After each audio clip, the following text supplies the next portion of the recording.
Alright guys, Kremp again today. I hope you're doing well and enjoying your day so far. Massively important game this evening for OpTic Texas after difficult practice with Prid coming back into the team shortly after Major 1 in Madrid. They play Ravens tonight to get on the board during the course of the Major 2 qualifiers. If they lose today with difficult games upcoming, it does make things particularly interesting in terms of even qualifying for the winners bracket of their home major. But Prid says he is absolutely ready to shut down some of the haters. Octane as well giving his thoughts on the Falcons, who OpTic play next weekends during the minor tournament. Very much interested in your thoughts in the comments. Hit the like button if you enjoy. Subscribe if you're new as always, I greatly appreciate it. A couple of interesting clips to go through from the last couple of days. This is one of them here on Hacienda, and it did used to be a thing back in the day when on certain maps and hills and situations you could see the red name through the wall and then just wallbang somebody without them knowing what was going on. In this instance, though, Dashy does like to go to this right-hand side window from his perspective, and Scrappy just gunned him down straight through the wall. So I don't know if we're going to be seeing too much of that in the CDL going forward. We also saw this yesterday. We discussed how aBeZy lost to OpTic Legend, and there was quite a lot of talk about it, obviously. Especially from the Halo scene, because as Ogre 1 says, so not Ogre 2, but Ogre 1, the OG. You guys probably remember when Ogre 2 was involved in the Call of Duty project for the Florida Mutineers, right, for a couple of years. But his brother, of course, Ogre 1, tweeted out the following: Halo equals chess, COD equals checkers. And there therefore was a big debate on how much a 1v1 hardpoint really shows how good of a COD player you are. Like, in terms of being a good COD player, aBeZy's certainly better than Legends, but in terms of gunny and, you know, what happens in 1v1s with no radar when you don't really know where the other guy's coming from, then sure, I understand that players with talent are certainly able to do stuff. And, like, who knows what Legend could do if he wanted to come to COD. It's a bit of a question, right? When you've got guys that talented in the Halo world, we've seen it before, we may well see it again, who knows? But of course, Legend's currently playing with Formal on the OpTic Halo team. There was also a lot of discussion on the Gentlemates roster because they lost again last night, and it was a pretty bad one at that as well, getting 3-0'd by the Miami Heretics. And, well, Rafi here from Omit said the following: Hook, Fellow, Afro, Craze, aBeZy, Cobra, among others. Names that could have an immediate positive impact on a couple of CDL teams that played today. So what do you guys think about this as options for those teams? I think Cobra, well, a few of these are interesting. Hook, definitely. Afro, definitely. I mean, all of these guys are in the conversation, but I'd say that Cobra and Hook, maybe to me, are kind of the standouts, at least with respect to the teams that played yesterday. Because if you're Gentlemates, surely you've got to be thinking about where you go from here if the team doesn't take any further steps. Now, Zeke, to former French pro, he actually gave his thoughts on this on Twitter yesterday and said the following: objectively and sincerely, I know that sometimes I translate the French regardless. I can't really speak or listen to French, but I can read it a bit. But just to make it very clear, he said this: I think that with the form of the mid-teams this year, M8, Gentlemates, will not be better than they have been since the start of the season with their current, like, team of 4, basically, with their current 4 players. It sucks, but their differences in pace via each person's play style have too much of a negative impact. Going on to say this: apart from the real turning points coming somewhere during a major, it seems too complicated to me to actually even come back from this. The other matches of this second split will be decisive but very complicated, I guess, is kind of what he says here. So, yeah, interesting, I guess, assessment. Basically, he thinks the team's chalked. I think that's the bottom line. And where they go from here is a question, right? Because yesterday was a bit of a disaster. Luna's on his debut was the slowest player in the lobby, which was strange because Skyz was there. And it's not like Skyz was bad, but it's like, are you going to bring Lunas up? Obviously, he's talented, and then drop him after one series. Like, no, that doesn't make any sense. So the other potential solution, Lynz isn't going anywhere. And to be fair, Lynz is not rapid, but at least he is, you know, relatively fast-paced compared to some of the other players. The argument might be there to say, okay, Kismet, could he run the flex? Possibly. Could Lynz run the flex? Also possibly. There's an argument that you bring Hook in and you say, all right, Hook plus Lynz.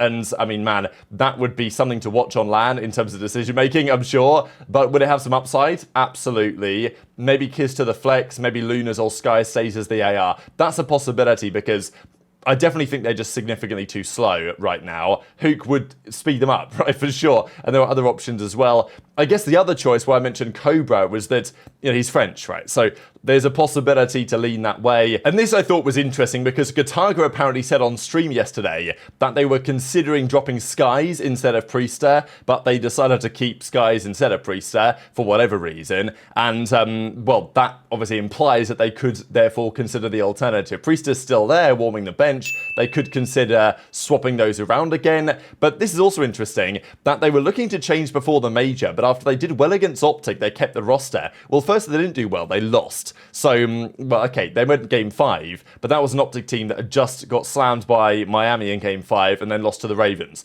So, OpTic were not good at the major, right? Like, for Ravens to obviously beat OpTic and for Gentlemates to take away from that, oh, we did well against OpTic. Like, okay, sure, OpTic are OpTic, they've got name value, but they were not a good team at the major. So I don't think that was particularly relevant, but apparently it was relevant enough to say, oh, we went game 5 with OpTic, great. But what did it matter when your team's still bad? That is the unfortunate reality that is possibly now sinking in. Fortunately for Gentlemates, doesn't matter how bad they get, they're never going to be the Falcons.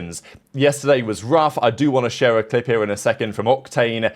Look, I don't want to dive into the details of this again because it is very tiresome, but it is just getting pretty embarrassing at this point, I think. I don't know what the Falcons exactly will do because it's not like they don't have some talent. Like, there clearly is some talent there, but having 4 players from the region was never going to work, right? Let's be real. And it's also a problem when they communicate in Arabic and Clayster, their coach, doesn't speak Arabic. So it's like, how is Clay even meant to help them improve? It's just a bit of a disaster class, right? So it will come a time that Falcons will say, all right, we're going to have to drop the bag on some players. That may be sooner rather than later, I think, is one of my takeaways from what we saw last night. But I also wanted to share a couple of minutes here of the OpTic podcast because they were discussing some really interesting things. Certainly with their recent results. Obviously, last weekends they were under-practiced going into the first weekends. They got 3-0'd by FaZe and then 3-0'd by Rocker, which is a pretty bad one. Pred, though, did say that he noticed after that series that Pred and Estriel, you know, they were doing their media tour or whatever, talking about their series, and it's happened in the past as well. And Pred made it clear, I thought it was interesting because some players are certainly of the mind to say, all right, you know, the criticism online, the negative energy being put out there online, better to avoid it, right? Don't think about it, put it out of your mind, just get in and clock into your job. Pred is a player who actually thrives on proving people wrong, right? So Pred would actually, as he says here, much prefer to see all of the comments, all of the opinions, and take that on board and use that as fire and use that as fuel in order to play better and, you know, execute and deliver results to prove those people that were doubting the potential team wrong. Now, different players will have different perceptions.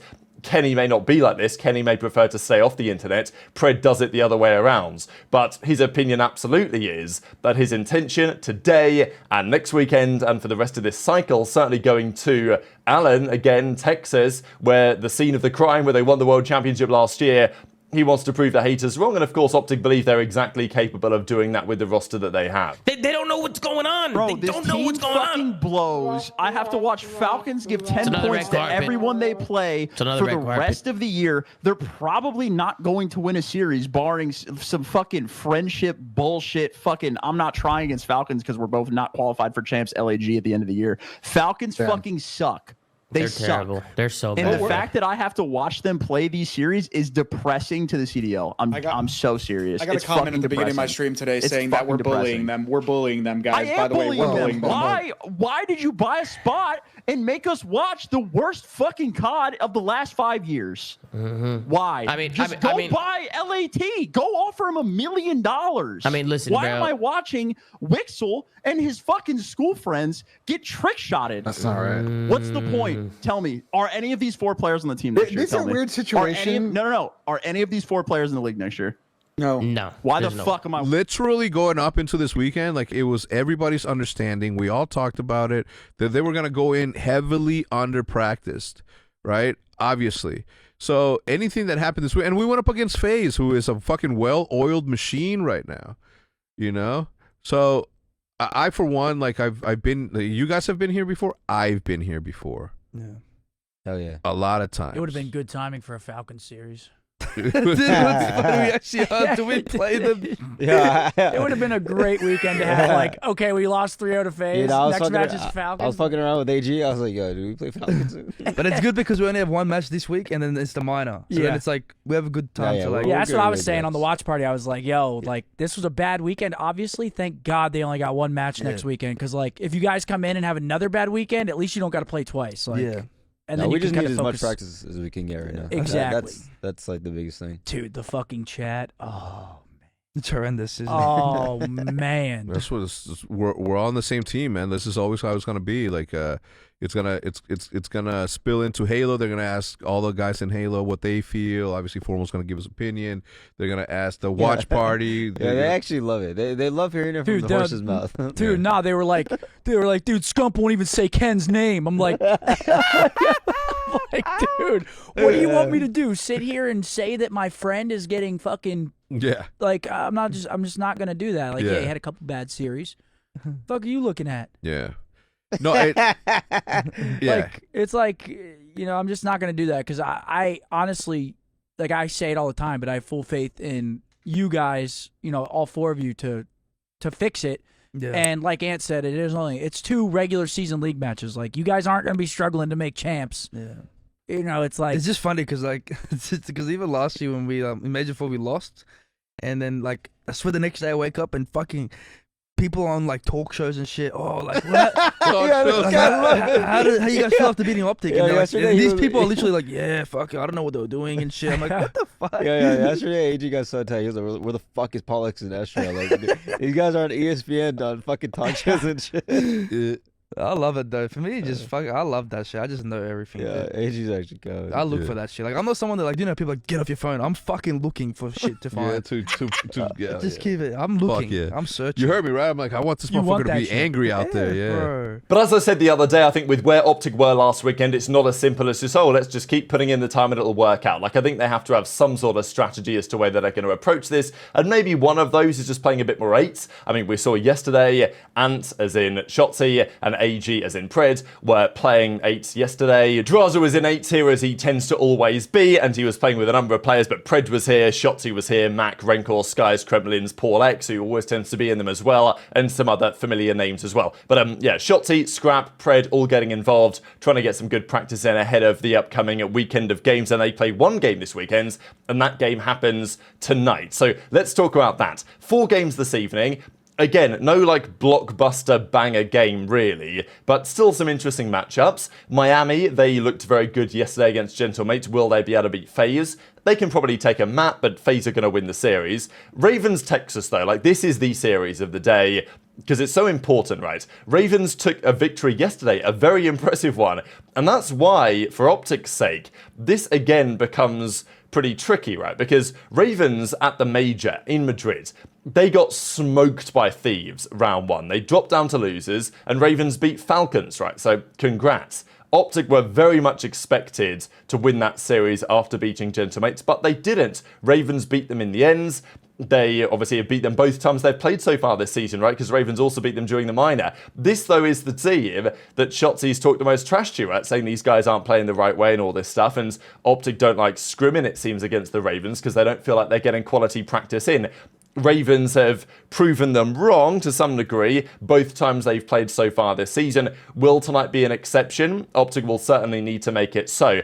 I just worry with OpTic about their search and destroy, really, because last weekend they didn't obviously win a single map, so they could win this series for sure, but if it goes 5, like, am I predicting OpTic to beat Ravens in a map 5? I think they absolutely could, but Ravens are very good at search and destroy. So, you know, I think Ravens in 5 here is a very plausible series result. I think that OpTic in 4 is also a plausible series result. But worth keeping in mind that if OpTic were to lose this series, they play the minor, then where they play Falcons in the first rounds. But after that, their remaining qualifiers are Heretics, which is not an easy series. They lost to them at the Major. Toronto and Thieves, neither of those are easy. And then Gentlemates, which right now looks pretty damn nice, but maybe not when they play them, who knows. So in many respects, OpTic kind of need to win today because they're 0-2 so far. They really can't afford to come losers in their own major, right? Like, they've got to get at least 3 to 4 wins, ideally 4+, if they want to secure winners bracket of their own major.